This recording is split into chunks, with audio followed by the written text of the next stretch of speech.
When night falls in the wild, tents, camps, celebrations, and even roadside shelters offer no real safety. From Arctic blizzards to forest weddings and remote highways, predators slip silently into human spaces, turning ordinary moments into terror.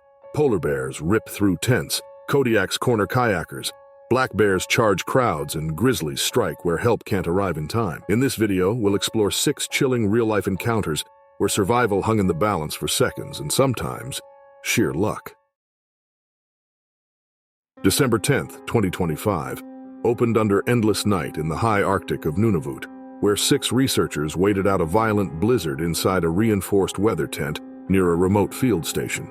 Lucas Harper, age 38, led the expedition after years of guiding polar teams across ice shelves and frozen coasts. Mei Lin studied moving glaciers and spent months measuring slow shifts in ice. Aaron Feldman focused on climate patterns and harsh storms. Sofia Novak tracked animal behavior near camps.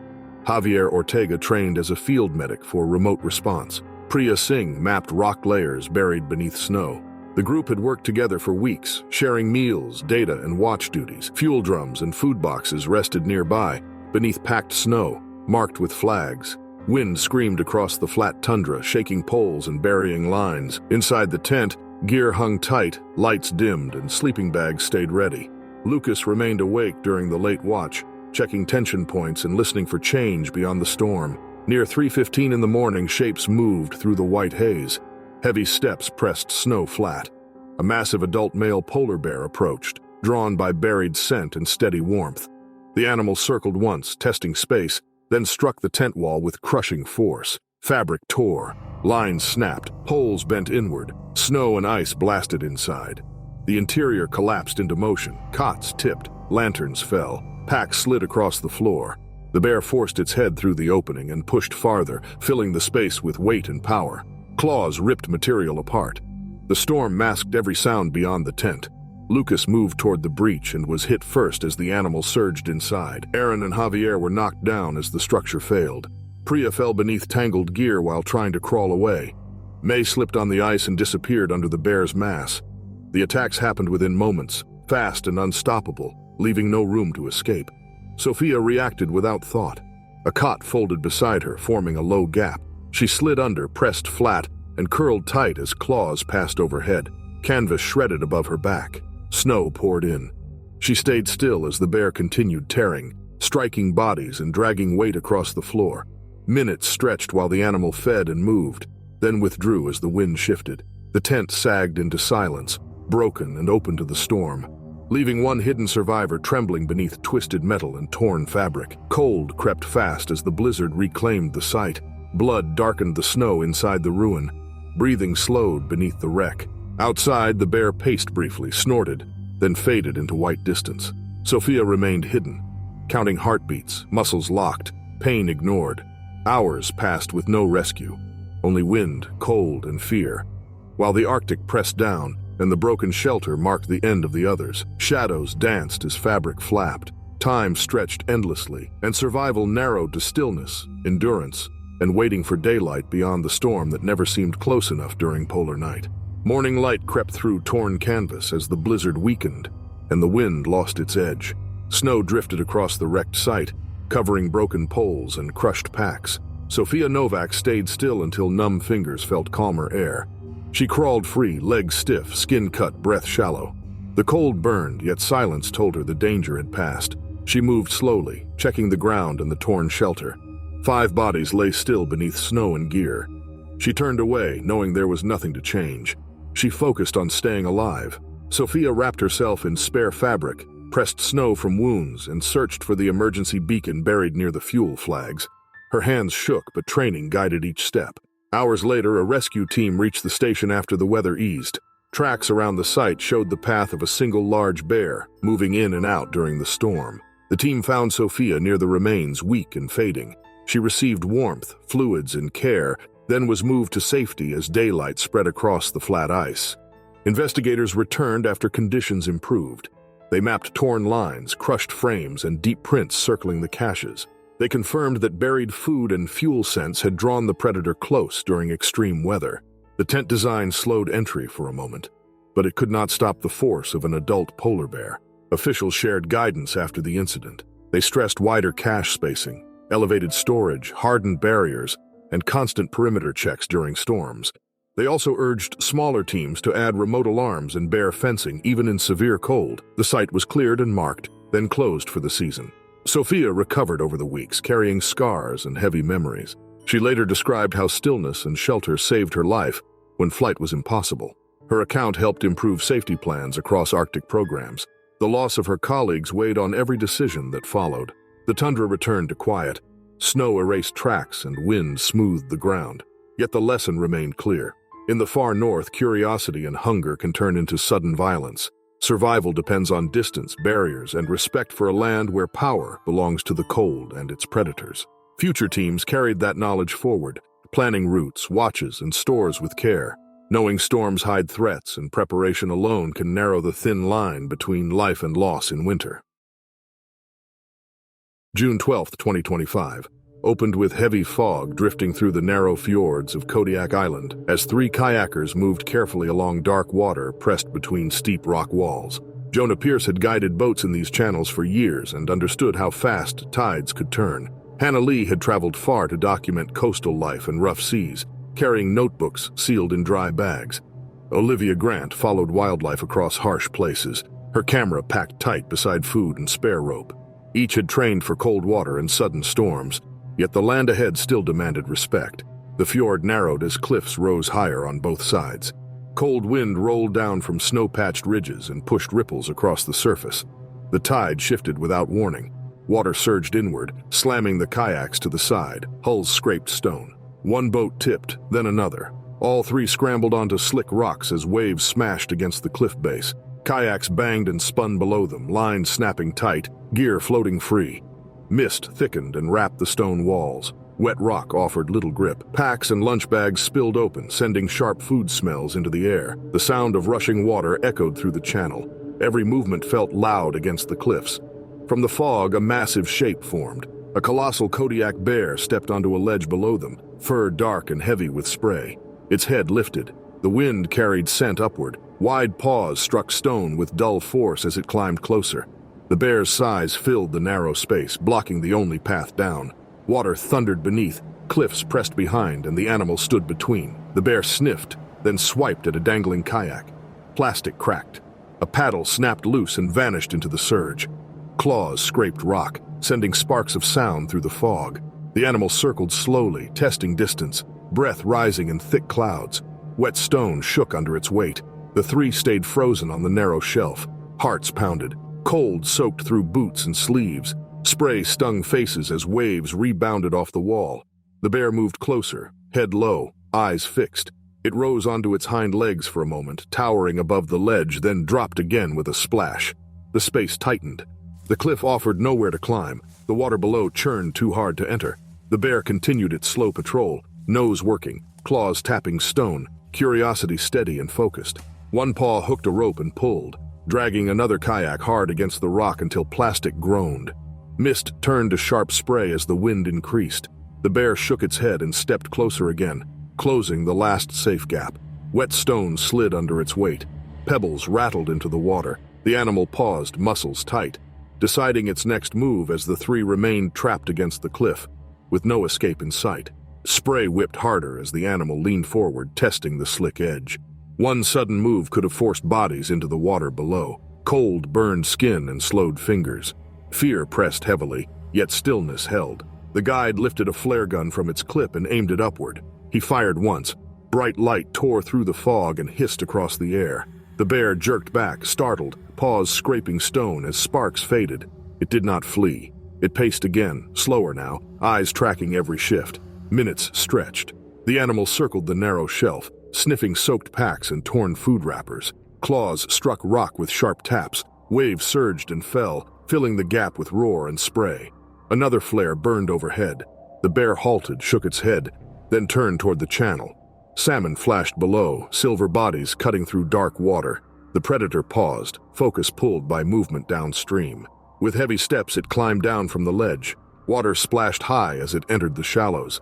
The current pushed against its legs while it watched the fish leap. After a final glance back, it moved along the edge and vanished into the mist. leaving only churned water and scratched stone behind. Silence followed, broken by surf and wind. The three stayed still until their legs steadied. Hands shook from cold and strain. Clothing dripped and teeth chattered. Slowly they pulled damaged boats closer and checked each other for wounds. Bruises formed, but skin held. Gear lay scattered, cameras soaked, meals lost to the sea. When the tide eased, they lowered themselves back into kayaks. Paddles moved with care. Muscles ached from gripping the stone too long. The fjord opened wider ahead, offering space and escape. Fog thinned as they drifted away from the cliff. Hours later, they reached a safe cove. Fires warmed hands and dried layers. The night replayed in quiet minds, each scrape and breath fixed in memory. They understood how fast tides trap and how scent draws danger. The channel remained behind them, marked by claw lines and broken plastic. Survival came from calm action, shared focus, and respect for a hunter who ruled the coast. The experience ended without injury, yet it reshaped how they planned routes, stored food, and judged narrow water. On Kodiak, land and sea decide terms, and visitors endure only by patience, caution, and unity. June 14, 2019, unfolded quietly along a forested ridge in Colorado as families gathered for a small outdoor wedding planned to feel warm and simple. The couple had chosen the site for its open grass, tall pines, and soft evening light that settled across the hills at dusk. Guests arrived early, carrying gifts, food trays, and folding chairs, believing the forest edge added peace rather than risk. Among them stood Aaron Cole, the groom's closest friend since childhood. He was known for his calm nature and steady presence during stressful moments. He had helped plan the event, hauled supplies, and guided older guests across uneven ground. His focus stayed on keeping the day smooth and joyful. Nearby, the bride moved between tables with gentle excitement, thanking guests and adjusting decorations. White fabric hung from wooden posts, fluttering lightly as cool air drifted down the slope. Catering tables sat close together, covered with food, drinks, and open coolers. The smell of cooked meat and sweets mixed with pine and damp soil. Children ran near the tree line while adults laughed, unaware that the forest beyond remained active as daylight faded. No barriers stood between the celebration and the dense woods behind it. As the sun lowered, a dark shape moved quietly between trees. At first, it seemed distant, blending into shadow. Several guests noticed motion but assumed it was part of the setting or a planned surprise. The animal stepped forward, revealing the heavy frame of a black bear drawn by scent and noise. It paused only briefly before entering the reception space. The bear lunged toward the catering area, crashing into tables with sudden force. Plates flew, coolers tipped. Food was scattered across the grass. Panic replaced music and laughter as people ran in different directions, some falling over chairs and decorations. Tents shifted and collapsed under scrambling feet. Aaron moved toward the bride, placing himself between her and the charging animal. His foot caught on uneven ground. He fell as the bear swiped across his back, tearing fabric and skin. A powerful bite closed around his calf. Blood marked the grass as he struggled to crawl away. The bear continued pushing through the space, overturning chairs and ripping at supplies. Guests fled toward trees and vehicles, leaving behind torn cloth and broken wood. The animal focused on food again, dragging items aside with rough movements. Aaron lost strength quickly, his body trembling as pain and shock took hold. He collapsed near the edge of the clearing while the bear remained active among the wreckage. Dusk deepened, shadows stretching across the field as the celebration dissolved into fear and confusion, with no clear end in sight. Aaron lay still near the edge of the clearing as the bear continued to move through the ruined reception area. Blood darkened the grass beneath him, and his breathing grew shallow as shock set in.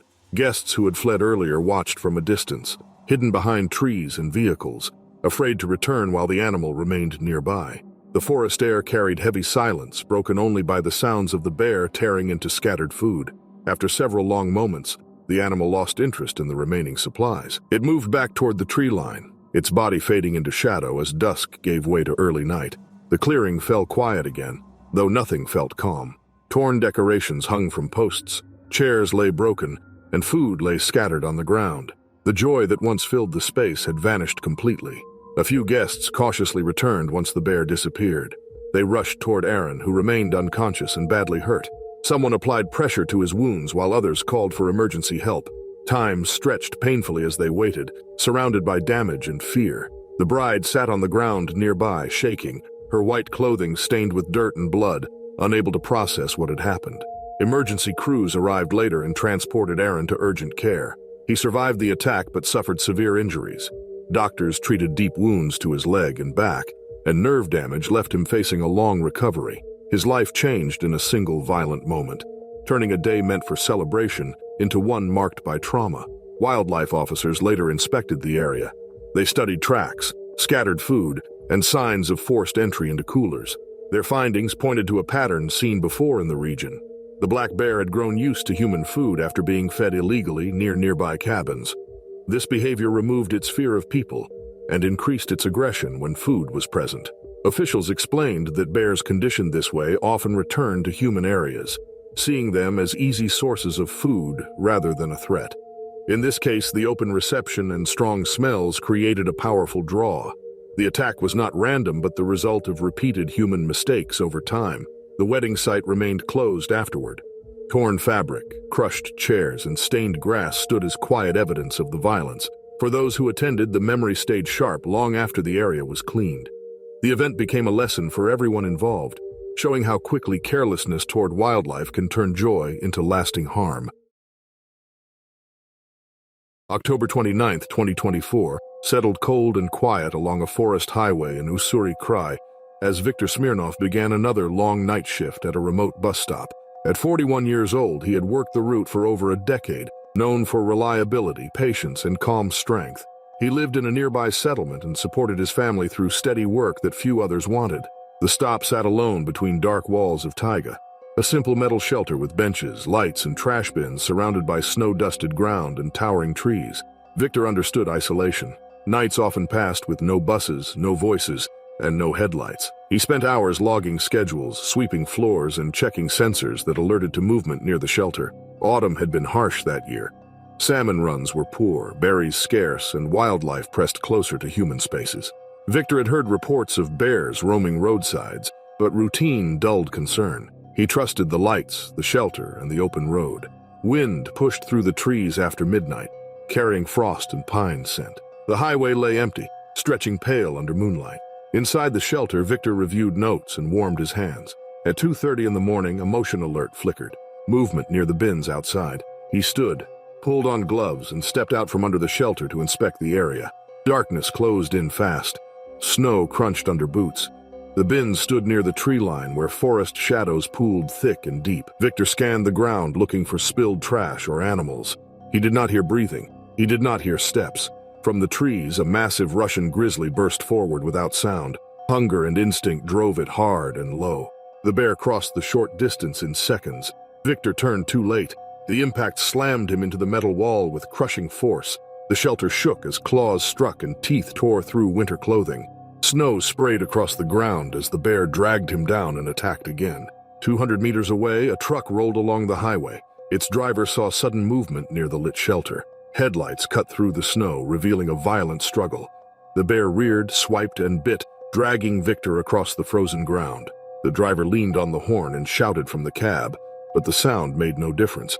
The bear continued its attack, powerful and focused, until Viktor lay still. The bear lingered only moments more, then moved back toward the trees, disappearing into the darkness. The driver stopped and called for help, voice shaking as he reported what he had seen. Snow continued to fall lightly as minutes passed. Emergency crews arrived 20 minutes later to flashing lights and silence. They found the shelter bent, marked, and stained, and Viktor beyond help. The witness account became vital, offering the only clear picture of how quickly the night had turned deadly, and how isolation beside the wild forest can erase the line between routine and tragedy. Snow continued to fall as responders worked beneath portable lights along the quiet highway. The forest stood still around them, tall and dark, pressing close to the road. The metal shelter showed deep dents and long scrape marks where claws had struck. One side panel bowed inward, and the ground nearby was churned with tracks that led back toward the trees. The scene made clear how sudden and violent the encounter had been. Medical workers confirmed that Viktor Smirnov had suffered severe injuries that left no chance of survival. His duties had ended in moments, during what should have been a calm routine check. The driver who witnessed the attack remained nearby, shaken and pale, later guiding officers to the exact spot where the bear had appeared and vanished. His account helped officials understand the speed and force involved, showing how little warning existed. As daylight approached, investigators from wildlife and regional safety units arrived. They studied the deep paw prints, the disturbed snow, and the torn metal edges. Measurements showed the animal was a large adult male, likely weakened by hunger after a poor season. Experts explained that limited food sources in the taiga often push predators toward roads and buildings, especially during late autumn when natural supplies fade fast.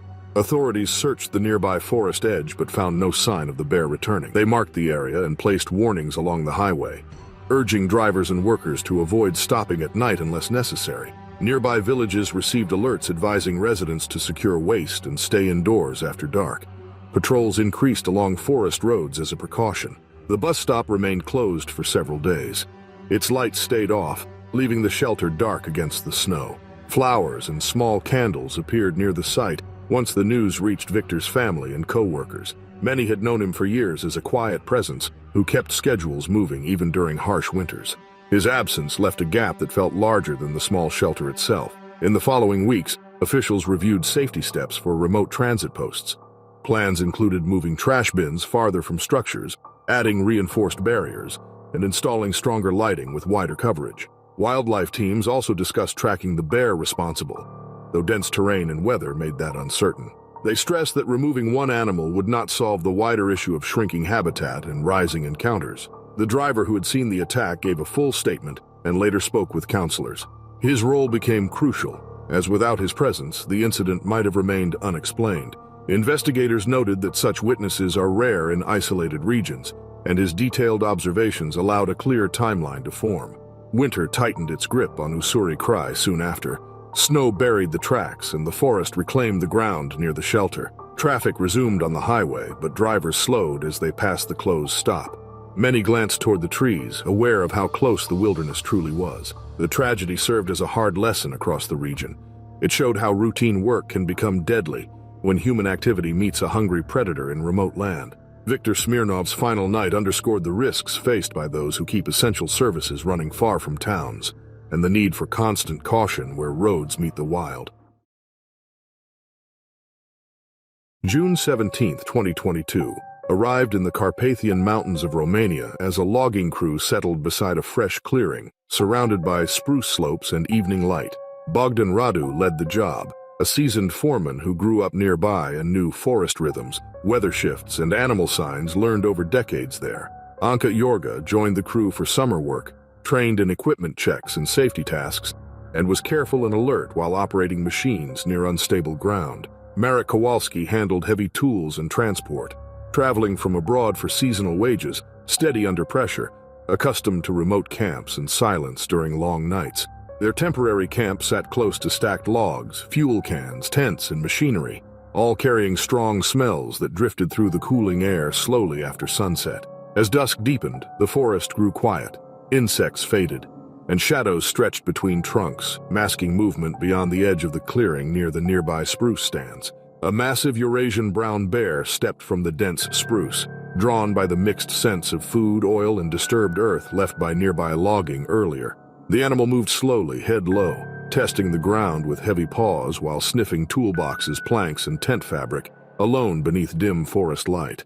All three workers froze, breathing shallowly, bodies tense, watching the bear paw through the stacked logs and tip a metal toolbox aside quietly near the camp edge. Bogdan assessed distance and terrain, choosing patience over noise, inching backward toward the truck while keeping movements slow and measured in the open clearing. The bear swatted loose boards, tested hanging straps, and leaned its weight into stacked lumber, mapping the camp's limits through touch and scent. Time seemed to stall. Minutes dragged on as nerves tightened. The camp felt unbearably fragile, and every small sound rang out against the still mountain backdrop of a quiet summer dusk. No direct charge came, yet the risk stayed real, reminding them how quickly curiosity or hunger could turn calm into chaos inside human work sites. The bear lifted its head, caught a new scent drifting from berry bushes uphill, and shifted attention away from camp toward darker forest slopes beyond. With slow steps, it turned back, brushing logs once more before ambling into the trees, leaving deep prints and silence behind the camp area, quietly again. The workers waited, counting time, listening for return sounds, hearts racing until darkness fully claimed the clearing near their tents, trucks, logs, tools, and fuel. When calm returned, the damage became clear. Supplies scattered, wood scorched, equipment dented by testing paws around the small work camp that evening. Though unharmed, the crew felt shaken, aware that the encounter could have ended differently under other conditions during night, storms, noise, panic, hunger, wind, rain, and pressure. They secured food tightly, moved waste farther, and planned daylight-only operations, respecting the forest they worked within across the Carpathian slopes, valleys, ridges, and areas. The night closed quietly, leaving a lasting lesson. European wilderness still commands caution, even without bloodshed during remote camps, jobs, seasons, years, forests, and nights. Night settled fully over the Carpathian clearing after the bear vanished into the spruce. The forest seemed larger and closer than before, its dark edges pressing against the small human space. Bogdan Radu stayed alert, scanning the tree line while the others remained still, listening for any sound that might signal a return. Only wind moved through branches, carrying the damp scent of earth and crushed needles. After a long wait, the crew began a slow inspection of the camp.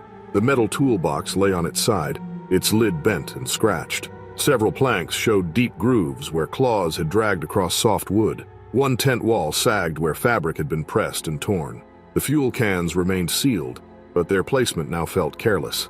The ground bore wide paw marks that led away toward higher ground, each print a clear sign of strength and weight. Anka Iorga checked supplies with shaking hands, counting tools and food packets. Some lunches were ruined, packaging split open and scattered across soil and bark. Marek Kowalski gathered loose items and stacked them tightly, moving without speaking, aware that silence still mattered. Bogdan organized the work with calm gestures, focusing on order to steady nerves after the fear passed. They moved all the food into the truck cab and sealed it tight. Waste was carried far down slope and buried under stones. Fuel containers were shifted away from sleeping areas. Logs were restacked to form a rough barrier around the tents, not for defense but to define space clearly. These steps brought small comfort, though none believed wood could stop a bear if it returned. Sleep came in short fragments. Every snap of a branch or rustle of leaves pulled them awake. Dawn finally reached the clearing, pale light sliding between trees and revealing the forest as it always had been. Birds returned. Mist lifted from the low ground. With daylight, fear eased, replaced by reflection and caution. Later that morning, Bogdan reported the encounter to forestry officials. Wildlife officers reviewed the site and confirmed the bear's size and behavior. They explained that early summer often brings close contact as animals investigate newly cleared areas. Logging activity opens travel paths and spreads strong smells that carry far through mountain valleys.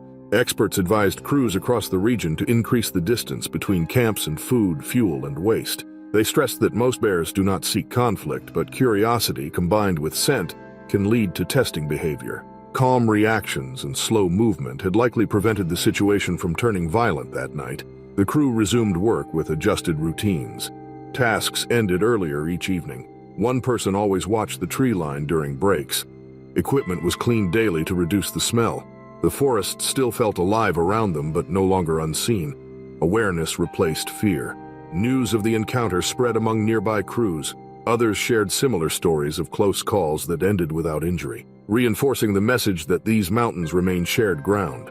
Brown bears had lived there long before roads and machines arrived. Human activity, even careful, changes the balance. By the end of the week, claw marks on the planks began to fade under the sun and rain. Tracks softened and disappeared. Yet memory stayed sharp.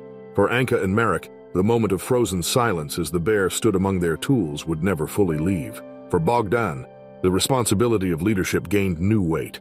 The camp eventually moved on, leaving the clearing to recover.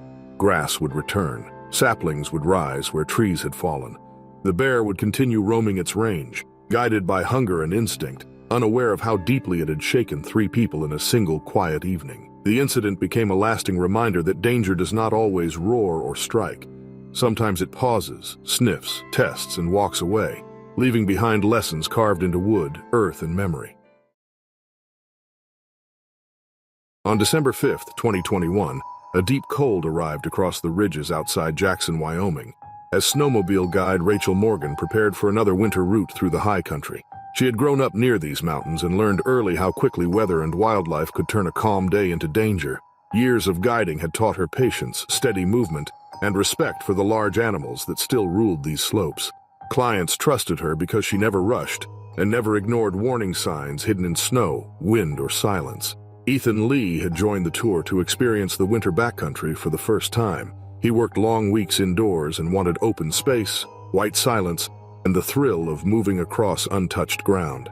Before the ride, he listened carefully as Rachel explained safety rules, terrain risks, and how animals sometimes wandered closer during harsh winters. He felt confident but alert, gripping the handlebars as the machine hummed beneath him. The ridge trail narrowed as they climbed higher. Snow lay thick and smooth, broken only by wind lines and old tracks frozen solid. Trees stood sparse along the slope, their dark shapes sharp against the white ground. The air felt heavy and still, carrying distant sounds farther than usual. Rachel slowed the lead snowmobile, scanning ahead where the ridge bent toward a shallow basin. Fresh marks appeared across the path. Large paw prints pressed deep into the snow, each step heavy and deliberate. Ice cracked faintly beneath them.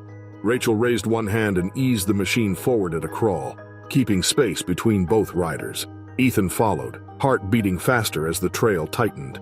A massive grizzly stood ahead, blocking the only clear way down. Its fur looked thick and dark against the snow. The bear lowered its head and sniffed, claws scraping ice with slow strength.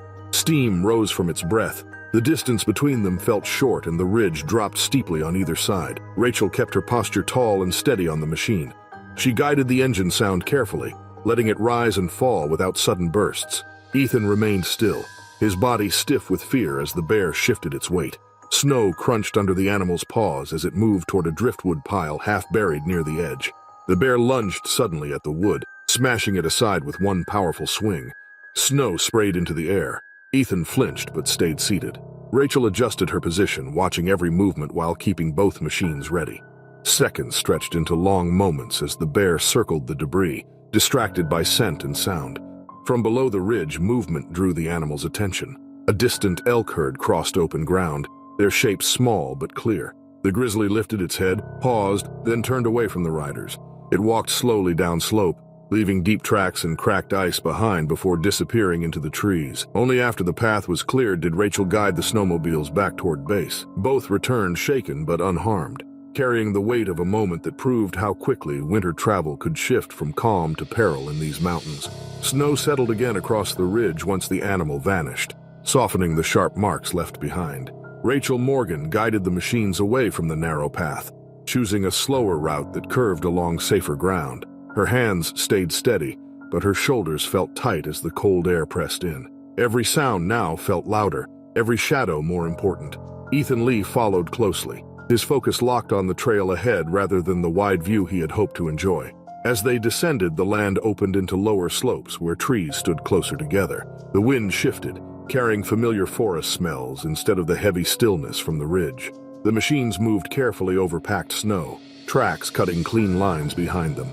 Neither rider looked back. The danger had passed, yet the memory stayed close, sitting heavy in their thoughts. Reaching the base area brought a sense of relief. Warm air from the lodge vents rose into the cold sky, and other snowmobiles rested in neat rows. Rachel parked and shut down the engine, taking a moment to study the distant ridgeline where the encounter had unfolded. The mountain looked calm again, hiding the brief moment of raw power that had blocked their escape. Ethan removed his helmet slowly. His face showed strain, cheeks pale from cold and fear mixed. Small tremors ran through his arms as his body released tension. He had imagined wildlife sightings as distant shapes moving across hills, not as living walls of muscle and instinct standing directly in his path. Later that evening, tracks along the ridge hardened as temperatures dropped. The deep prints left by the grizzly froze into solid shapes, preserving the story in the snow. Local rangers later confirmed increased movement during that period. Early winter storms had driven animals lower, forcing them closer to common travel routes used by people. The experience changed how both riders viewed guided trips. Rachel reviewed routes more carefully in the following days, favoring wider paths and open sight lines, even when conditions seemed calm. She adjusted the timing to avoid the hours when animals moved most, knowing that experience never completely removed the risk. Ethan carried the memory home long after the trip ended. He shared the story with friends, not as a thrill, but as a lesson. He spoke about the size of the tracks, the sound of claws on ice, and how quickly control could slip away. The mountains had given him more than scenery. They had shown him limits. Snow continued to fall across the region in the weeks that followed. Trails changed, animals shifted patterns, and riders adapted. The ridge where the encounter occurred remained quiet, marked only by wind lines and old frozen scars. Nature moved forward without pause. For Rachel and Ethan, the event stayed clear. It was not about fear alone, but respect. The land did not belong to visitors or machines. It belonged to the weather, animals, and seasons that acted without warning. Survival depended on attention, calm movement, and knowing when to wait rather than push forward. The snowmobile tracks from that day eventually vanished under fresh snowfall. Only memory remained, carried by two people who understood that even guided paths could narrow suddenly, and that life in Grizzly country balanced on moments measured in seconds.